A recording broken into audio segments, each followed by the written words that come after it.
माहिती आहे का, मी शिऱ्यामध्ये साखर घालायची विसरली आणि हे काम फक्त मीच करू शकते. तर त्याचं झालं असं की काल सगळ्यांना गोड खाण्याची क्रेविंग्ज होत होती आणि शिरा माझ्या अहोंना खूप आवडतो.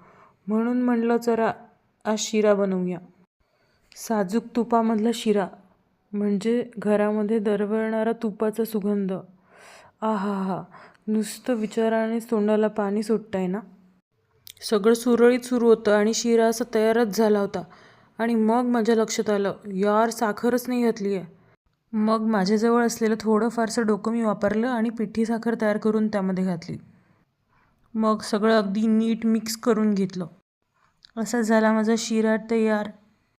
रेसिपी थोडी उलटी तिलटी झाली, पण माझा शिरा मात्र मस्त मस्त तयार झाला आणि मला खूप जास्त आवडला. भेटूया पुढच्या ब्लॉगमध्ये. Bye bye.